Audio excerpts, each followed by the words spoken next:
નમસ્કાર મિત્રો, આપણું ધોરણ 11 ની અંદર પ્રકરણ નંબર 3 જે છે એની ચર્ચા આગળ વધારી આજે આપણે. તો છેલ્લે આપણે પરમાણવીય અને આયનીય ત્રીજી અંગે ચર્ચા કરેલી હતી. હવે આપણે આયનીકરણ એન્થાલ્પી જે છે એના સંદર્ભમાં આજે ચર્ચા કરવી છે. તો આયોનાઇઝેશન એનર્જી અથવા આયનીકરણ એન્થાલ્પી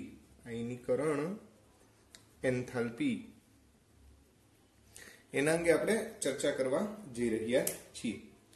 મિત્રો, આયનીકરણનો અર્થ એવો અહીંયા થશે કે તટસ્થ વાયુરૂપ પરમાણુ જે હોય એમાંથી આપણે ઇલેક્ટ્રોનને મુક્ત કરી અને આયનમાં રૂપાંતરણ કરવાનું છે.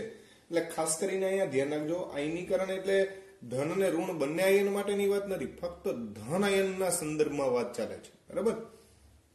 તો આયનીકરણ એન્થાલ્પી, જેને આપણે ડેલ્ટા IH વડે દર્શાવીએ છીએ. H એટલે એન્થાલ્પી અને I મીન્સ આયોનાઇઝેશન. તો આની વ્યાખ્યા આપણે આપવી હોય તો આ રીતે બોલી શકીએ કે 1 મોલ વાયુરૂપ તટસ્થ પરમાણુમાંથી 1 મોલ ઇલેક્ટ્રોન દૂર કરી 1 મોલ વાયુરૂપ આયનો બનાવવા જરૂરી ઉર્જા ને ડેલ્ટા IH કહેવાય. દાખલા તરીકે કોઈ M ઘટક કે જે વાયુ સ્વરૂપમાં છે એને આપણે ડેલ્ટા IH જેટલી ઉર્જા આપીએ, બરાબર છે, તો એનું રૂપાંતરણ M પ્લસ આયન અને ઇલેક્ટ્રોનમાં રૂપાંતરણ થાય. તો અહીંયા આપણે જે કંઈ પણ ઉર્જા આપી છે, બરાબર છે, એને કહેવામાં આવે ડેલ્ટા IH. એટલે આટલી ઉર્જા એને આપવી પડે. સામાન્ય રીતે પરમાણુમાંથી ઇલેક્ટ્રોન મુક્ત કરવા ઉર્જા આપવી પડે. એટલે કે ડેલ્ટા IH નું મૂલ્ય સામાન્ય રીતે પોઝિટિવ મળે. પોઝિટિવ નો અર્થ એવો થાય કે આપેલ પ્રક્રિયા ઉષ્મા શોષક છે. આપેલ પ્રક્રિયા કેવી છે? ઉષ્મા શોષક.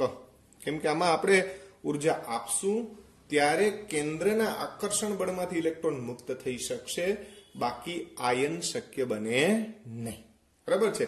એટલે યાદ રાખજો મિત્રો, આના માટે ડેલ્ટા IH પોઝિટિવ હોય એટલે કે આ પ્રક્રિયા ઉષ્મા શોષક પ્રક્રિયા હોય છે. હવે પ્રથમ આયનીકરણની ઘટના જ્યારે થાય, એટલે કે પહેલો ઇલેક્ટ્રોન જ્યારે આપણે મુક્ત કરીએ છીએ ત્યારે એને આપણે પ્રથમ આયનીકરણ એન્થાલ્પી તરીકે વર્ણવીએ છીએ. બરાબર છે? દાખલા તરીકે M તટસ્થ પરમાણુ છે, એમાંથી M પ્લસ આયન બન્યો, તો એના માટે જે ઉર્જા આવી એને ડેલ્ટા IH1 તરીકે ઓળખાય. એટલે કે પ્રથમ આયનીકરણની ઘટના જોવા મળી. હવે M પ્લસ માંથી જયારે M+2 આયન બનાવીએ ત્યારે જે ઉર્જા વપરાય એને ડેલ્ટા IH2 કહેવાય. આ જ રીતના M+2 આયન માંથી M+3 આયન બનાવવામાં આવે ત્યારે જે ઉર્જા વપરાય એને ડેલ્ટા IH3 કહેવાય. આ પ્રથમ આયનીકરણ એન્થાલ્પી, આ દ્વિતીય, આ તૃતીય. હવે મિત્રો, સામાન્ય રીતે તમે બરોબર વિચારો.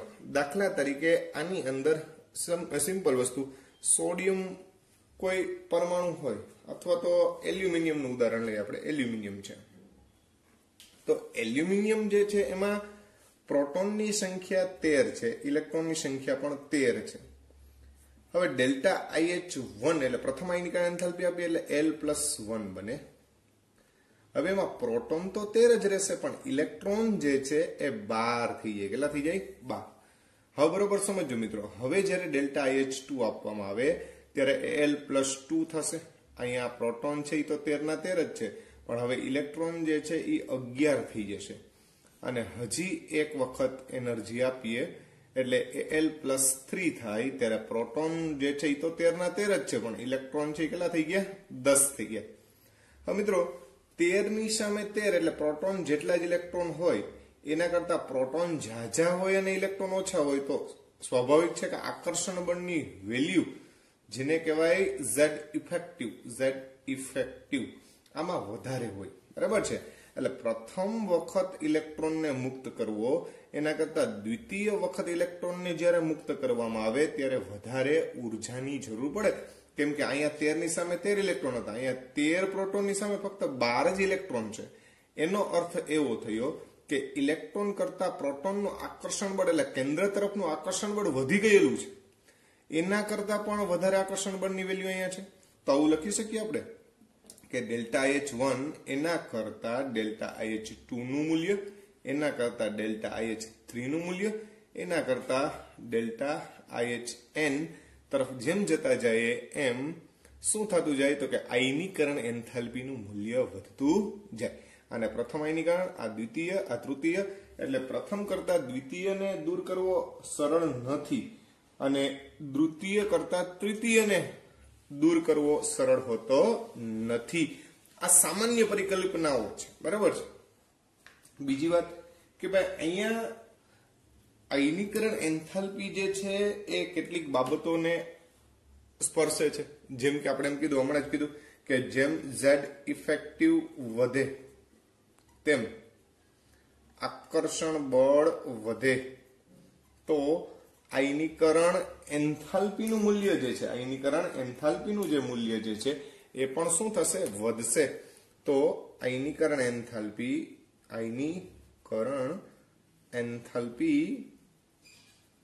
નું મૂલ્ય વધે. બરાબર છે. હવે મિત્રો આનો મતલબ એમ થયો કે જો Z ઇફેક્ટિવ વધારે હોય એટલે અસરકારક કેન્દ્રીય વીજભાર વધારે હોય તો એવા સંજોગોની અંદર આકર્ષણ બળની માત્રા વધી જશે.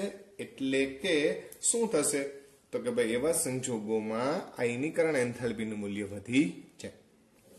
બીજી વાત, સામાન્ય રીતે SPDF જેમ આકાર નાનો, કદ નાનું, બરાબર છે, અથવા એમ કહી શકાય ગોળાકાર, ડંબેલાકાર, ડબલ ડંબેલાકાર અને અનિશ્ચિત આકાર જે છે અથવા તો વિકૃત ડંબેલાકાર છે. આવા સંજોગોમાં તમે જોવા જાવ તો S માં સ્ક્રીનિંગ ઇફેક્ટ સૌથી વધારે હોય, પછી P આવે, પછી D આવે, પછી F આવે. તો આ ક્રમ મુજબ S માં સૌથી વધારે આયનીકરણ એન્થાલ્પી જોવા મળશે, P માં એના કરતા ઓછી, D માં એના કરતા ઓછી, F માં એના કરતા પણ ઓછી આયનીકરણ એન્થાલ્પી જોવા મળશે. દાખલા કે 3s અને 3p હોય તો સિમ્પલ વાત છે કે ભાઈ 3s માનો ઇલેક્ટ્રોન દૂર કરવો સરળ હોતો નથી, જ્યારે 3p માનો ઇલેક્ટ્રોન સરળતાથી દૂર કરી શકાય.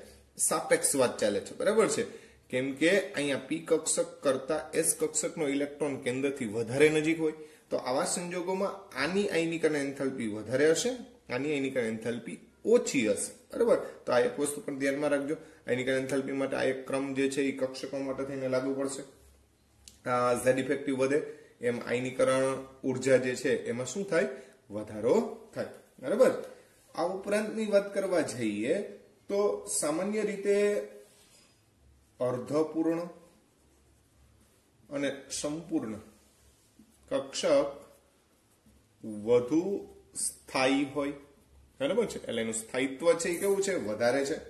તો સ્વાભાવિક વસ્તુ છે મિત્રો, જે અર્ધપૂર્ણ ભરાયેલી હોય અથવા સંપૂર્ણ ભરાયેલી હોય આવી કક્ષકોનું સ્થાયિત્વ વધારે હોય. જેમ કક્ષક સ્થાયી વધારે એમ ડેલ્ટા IH ઊંચો. બરાબર છે. એટલે ડેલ્ટા IH ની વેલ્યુ જે છે એ એના માટે વધારે ગણાય. બરાબર. તો આવી બાબત પણ ધ્યાનમાં લેવી. હવે આપણે કેટલાક ઉદાહરણો જે છે એની મદદથી આપણે ડેલ્ટા IH જે છે એની વેલ્યુ જે છે એની સમજૂતી લેવા પ્રયત્ન કરીએ. તો તમે જાણો છો એ પ્રમાણે કે ભાઈ આ આવર્તનીય ગુણધર્મ છે. આવર્તનીય ગુણધર્મ એ હંમેશા આવર્ત અને સમૂહમાં બદલાતા હોય. બરાબર. જેમ કે તમે જાણો છો એ પ્રમાણે કે એક જ આવર્ત એટલે કે આડી લાઈન જે છે જેમાં આપણે ડાબી બાજુથી જમણી બાજુની ચર્ચા કરીએ તો એક જ આવર્તમાં ડાબી બાજુથી જમણી બાજુ તરફ જતા ડેલ્ટા IH શું થવું જોઈએ મિત્રો? વધવું જોઈએ કે ઘટવું જોઈએ? તો સ્વાભાવિક છે કે જેમ તમે lithium, beryllium, boron, carbon, nitrogen, oxygen અને ફ્લોરિન એટલે ડાબી બાજુ થી કઈ બાજુ ગયા? જમણી બાજુ. સ્વાભાવિક છે કે કક્ષા ક્રમાંક નો બદલે, કક્ષા ક્રમાંક બદલતો નથી, બરાબર છે, પણ પ્રોટોન સંખ્યા વધે. પ્રોટોનની સંખ્યા તો શું થાય છે? વધે છે. સ્વાભાવિક વસ્તુ છે. તો મિત્રો વિચારો જી, કક્ષા ક્રમાંક બદલાતો નથી, પ્રોટોનની સંખ્યામાં શું થાય છે? વધારો થાય છે. તો ભાઈ આવા સંજોગોમાં શું કરવું પડે? તો કે કક્ષા ક્રમાંક ન બદલાતો હોય, પ્રોટોનની સંખ્યા વધતી હોય તો અસરકારક કેન્દ્રીય ધન વીજભાર વધે. સ્વાભાવિક વસ્તુ છે. તો આવા સંજોગોમાં શું થવું જોઈએ? તો મિત્રો અહીંયા ડાબી બાજુથી જમણી બાજુ તરફ જતા ડેલ્ટા IH નું મૂલ્ય વધે છે એવું આપણે કહી શકીએ, બરાબર છે. કક્ષા ક્રમાંકનો વધારો, પ્રોટોનની સંખ્યામાં વધારો થયો એટલે કે અસરકારક કેન્દ્રીય ધન વીજભાર વધી ગયો. આવા સંજોગોમાં આપણે એવું આ સ્ટેટમેન્ટ છે એ દર્શાવી શકીએ. હવે મિત્રો અહીંયા આ સામાન્ય ચર્ચા છે, પણ દરેકનો ઇન્ડિવિડ્યુઅલ જ્યારે અભ્યાસ કરવામાં આવે ત્યારે ઘણા બધા પેટા નિયમો જે છે એ પણ લાગુ પડતા હોય, એટલે બધી જગ્યાએ આવી શરતોનું પાલન થતું ન હોય. એટલે અહીંયા અપવાદ જોવા મળે. જેમ કે આપણે એમ કહીએ કે સામાન્ય રીતે lithium, beryllium, boron, carbon, nitrogen, oxygen, fluorine, neon આમ તરફ જતા ડેલ્ટા H ની વેલ્યુ વધવી જોઈએ. પણ મિત્રો તમે અહીં જોશો તો બેરેલિયમ અને બોરોન જે છે એમાં બેરેલિયમ કરતા બોરોનની વધારે હોવી જોઈએ, પરંતુ ઊંધું છે, બરાબર છે, કે બેરેલિયમ જે છે એની વધારે છે, બોરોનની કેવી છે? ઓછી છે, બરાબર છે. નાઇટ્રોજન કરતા ઓક્સિજનની વધારે હોવી જોઈએ, પણ નાઇટ્રોજનની વધારે છે, ઓક્સિજનની ઓછી છે. તો ભાઈ આવા અપવાદ જે છે, અપવાદ, બરાબર છે, એની આપણે પહેલા ચર્ચા કરી લઈએ. તો તમને ખબર છે કે ભાઈ બેરેલિયમ અને બોરોનમાં વાત કરવા જાય તો બેરેલિયમ એટલે પરમાણુ ક્રમાંક 4, બોરોન એટલે પરમાણુ ક્રમાંક 5, તો 4 નંબર એટલે 1s2 2s2. જ્યારે બેરેલિયમની જગ્યાએ બોરોનની વાત કરવામાં આવે તો પરમાણુ ક્રમાંક 5 એટલે 1s2 2s2 2p1. તો મિત્રો હમણાં થોડીક વાર પહેલા જ આપણે વાત કરી હતી કે ભાઈ S, P, D અને F મુજબ S માં સ્ક્રીનિંગ સૌથી વધારે થાય, એટલે કેન્દ્રીય અસરકારકતા અથવા તો કેન્દ્ર પ્રત્યેનું આકર્ષણ બળ, અથવા તો એમ કહી શકાય કે 2s નો ઇલેક્ટ્રોન કેન્દ્રથી વધારે નજીક છે, જ્યારે 2p નો ઇલેક્ટ્રોન કેન્દ્રથી ઓછો નજીક છે. તો સ્વાભાવિક છે કે આવા ઇલેક્ટ્રોનને કાઢવા માટે વધુ ઉર્જાની જરૂર પડે, આવા ઇલેક્ટ્રોનને દૂર કરવા માટે પ્રમાણમાં ઓછી ઉર્જાની જરૂર પડે. એટલે નિયમ અનુસાર તમે જોવા જાવ તો ભલે આમ જતા ડાબી બાજુ જમણી બાજુ તરફ જતા ડેલ્ટા H નું મૂલ્ય વધવું જોઈએ, પણ બેરેલિયમ ને બોરોનમાં આ વસ્તુ લાગુ પડે નહીં. એટલે બોરોન જે છે એના કરતા બેરેલિયમની ડેલ્ટા IH1 વધારે થઈ જાય. ખ્યાલ આવે છે? તો આ રીતે અહીંયા ડેલ્ટા IH નું મૂલ્ય જે છે આવી બાબતો ઉપર પણ ડિપેન્ડ કરશે. જેમ કે અહીંયા કક્ષકોનો આકાર અથવા તો કક્ષક જે છે એના ઉપર એ વસ્તુ ડિપેન્ડેન્ટ થઈ. નાઇટ્રોજન અને ઓક્સિજનની બાબતમાં જો સમજવા જઈએ તો સ્વાભાવિક છે કે નાઇટ્રોજન એટલે પરમાણુ ક્રમાંક 7, ઓક્સિજન એટલે 8, 1s2 2s2 2px1 2py1 અને 2pz1 એટલે 2 ને 2 4 ને 3 7. હવે ઓક્સિજન માટે 1s2 2s2 2px1 2py1 2pz1. પછી એક ઇલેક્ટ્રોનનું અહીંયા યુગ્મીકરણ થાય, કેમ કે ટોટલ 8 ઇલેક્ટ્રોન છે. હવે મિત્રો તમે જાણો છો એ પ્રમાણે આ 2p3 જે છે એ અર્ધપૂર્ણ કહેવાય, અર્ધપૂર્ણ. જ્યારે અહીંયા એક જ કક્ષકમાં 2 ઇલેક્ટ્રોન છે એટલે અપાકર્ષણ બળની વેલ્યુ વધારે હશે. એટલે નવો જે દાખલ થનાર ઇલેક્ટ્રોન છે એના માટે જૂનો ઇલેક્ટ્રોન એ ઓલરેડી અપાકર્ષણ કરતો હોય, તો સ્વાભાવિક છે કે આના ઇલેક્ટ્રોનને કાઢવો સહેલો પડે, આના ઇલેક્ટ્રોનને દૂર કરવું અઘરું પડે, કેમ કે અર્ધપૂર્ણ એટલે વધારે સ્થાયી ઘટના છે. તો જેમ સ્થાયિત્વ વધારે હોય એમ એના ઇલેક્ટ્રોનને રિમૂવ કરવો એ સરળ હોતો નથી. તો સ્વાભાવિક વસ્તુ છે કે નાઇટ્રોજન જે છે એની ડેલ્ટા IH એ ઓક્સિજન કરતા કેવી હોવાની ભાઈ? વધારે હોય છે. તો આ વસ્તુ ધ્યાનમાં રાખજો. પણ હવે મિત્રો અહીંયા એક ઘટના એ પણ સમજવા જેવી છે કે માની લો કે નાઇટ્રોજન માટે ડેલ્ટા IH1 અને ઓક્સિજન માટે ડેલ્ટા IH1 ની કમ્પેરિઝન કરીએ તો નાઇટ્રોજન છે એ વધારે ગણે. પણ જ્યારે નાઇટ્રોજનમાં ડેલ્ટા IH2 ની વાત કરવામાં આવે અને ઓક્સિજનમાં ડેલ્ટા IH2 ની વાત કરવામાં એટલે બીજો ઇલેક્ટ્રોન જ્યારે રિમૂવ કરવામાં આવે, આ મિત્રો અહીંયા પહેલો ઇલેક્ટ્રોન રિમૂવ થઈ ગયો એટલે હવે આ અસ્થાયી તો બની જ ગઈ છે, બરાબર છે. પણ જ્યારે અહીંથી પેલો ઇલેક્ટ્રોન દૂર થાય, બરાબર છે, તો એવા સંજોગોમાં બરાબર વિચારશો તો હવે આ વધુ સ્થાયિત્વ ધરાવે છે આની સાપેક્ષમાં. એટલે જ્યારે ડેલ્ટા IH2 ની વાત કરવામાં આવે ત્યારે ફરીથી પાછું ડેલ્ટા IH2 કોનું વધી જાય? તો કે ઓક્સિજનનું વધી જાય.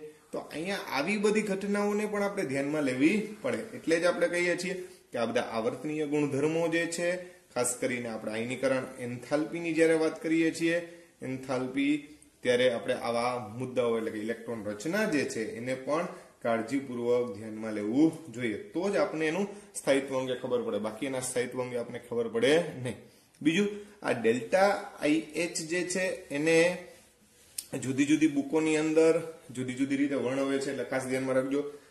ડેલ્ટા IH અથવા આયોનાઇઝેશન એનર્જી અથવા આયનીકરણ પોટેન્શિયલ, આવા એને સિમ્બોલ આપવામાં આવે છે. બીજી વાત કે 1 ઇલેક્ટ્રોન વોલ્ટ બરાબર 23.06 કિલો કેલરી, ખાસ ધ્યાનમાં રાખજો, બરાબર છે. આ જ રીતના 1 ઇલેક્ટ્રોન વોલ્ટ બરાબર 96.49 કિલો જૂલ પ્રતિ મોલ એમ પણ આપણે કહી શકીએ. તો આ જે છે એ બધા ઇલેક્ટ્રોન વોલ્ટ અને કિલો કેલરી અથવા તો કિલો જૂલ જે છે એના સાથેના સંબંધ છે.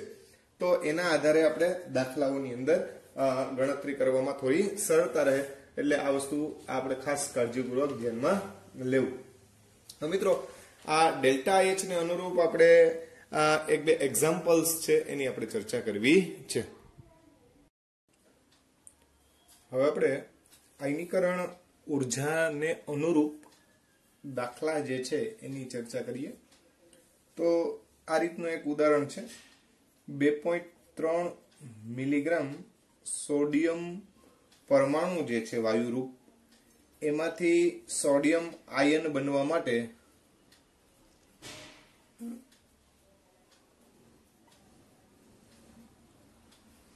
જરૂરી ઉર્જા આપણે ગણવાની છે. આની આયનીકરણ એન્થાલ્પીનું મૂલ્ય આપ્યું છે ડેલ્ટા IH નું મૂલ્ય 495 કિલો જૂલ પ્રતિ મોલ આ રીતના આપણને આપી દેવામાં આવેલું છે. મિત્રો, અહીંયા આપણને 2.3 મિલીગ્રામ સોડિયમ જે છે એમાંથી સોડિયમ પ્લસ આયન બનાવવું છે, એના માટે જરૂરી ઉર્જાની આપણે ગણતરી કરવાની છે. તમે જાણો છો એ પ્રમાણે કે ભાઈ સોડિયમનો પરમાણુ ભાર એ 23 જેટલો છે, એટલે 23 ગ્રામ પ્રતિ મોલ. મિત્રો, આ પરમાણુ ભારના અનુરૂપ અહીંયા ગ્રામમાં છે, તો આ મિલીગ્રામને આપણે કેમાં ફેરવશું? ગ્રામમાં, જેથી કરીને આપણને એ ગ્રામમાં દળ હોય, એના પરમાણુ ભાર ખબર હોય, તો દળ અને પરમાણુ ભારની મદદથી આપણે મોલ ગણી લઈએ. 1 મોલ માટે 495 કિલો જૂલ પ્રતિ મોલ જેટલી ઉર્જાની જરૂર પડતી હોય, તો અહીંયા જેટલા મોલ થાય એના માટે કેટલી જરૂર પડે એ વસ્તુ આપણે ગણતરી કરવાની થશે. તો સોડિયમનો પરમાણુ ભાર 23 છે. સોડિયમનું દળ બરાબર 2.3 ગુણ્યા 10⁻³ ગ્રામ, મિલીગ્રામને આપણે ગ્રામમાં ફેરવી નાખ્યા.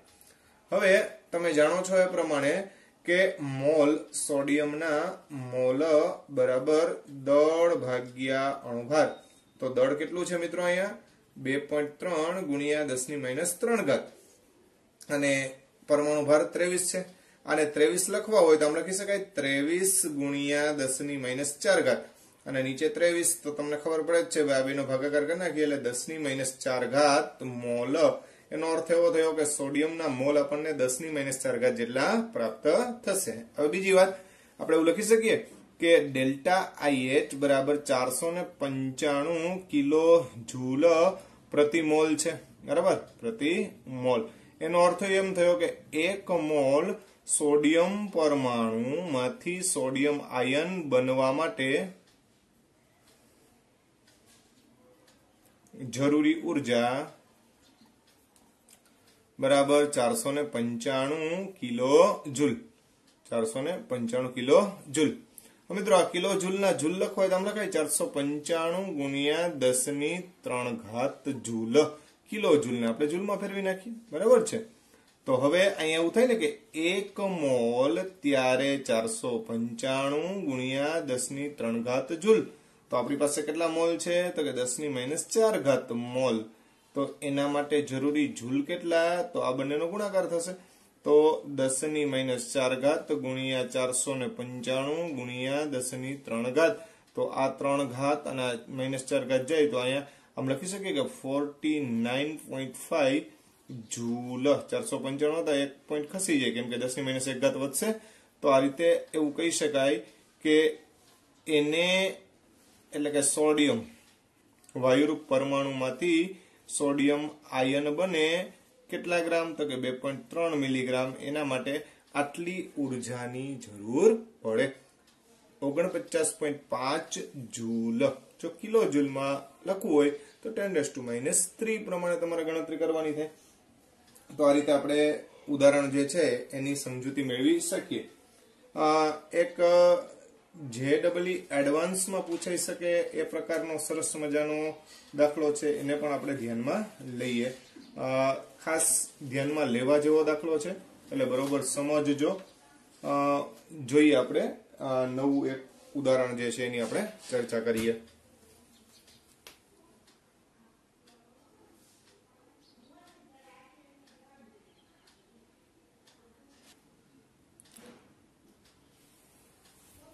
જો 1 મિલીગ્રામ જો 1 ગ્રામ મેગ્નેશિયમ ધાતુ Mg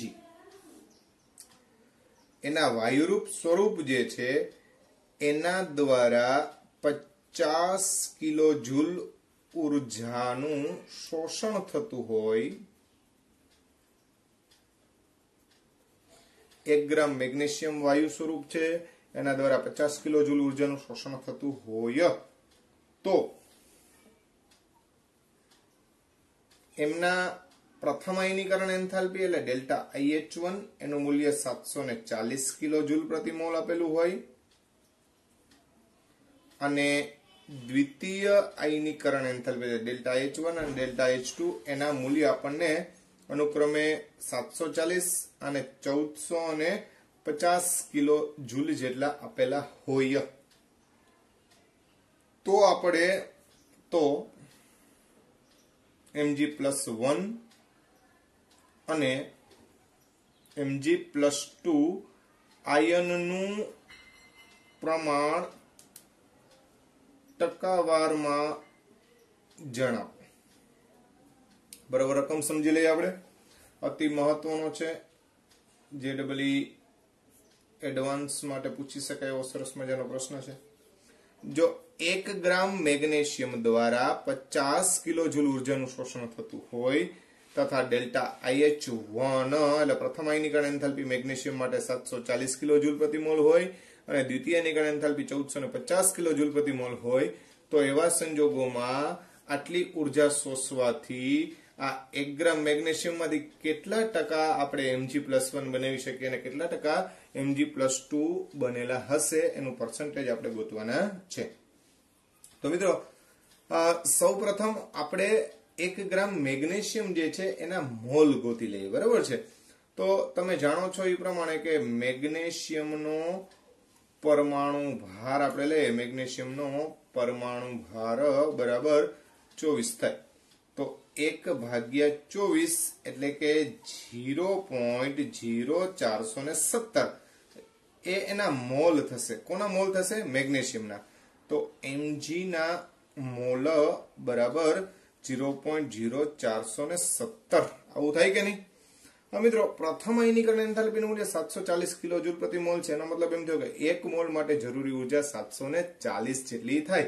તો આપણી પાસે તો આટલા જ મોલ છે. તો આપણે જેમ અગાઉ ગણ્યું એ જ પ્રમાણે લખી શકીએ કે 1 મોલ mg એનું રૂપાંતર mg+1 માં થાય, બરાબર છે.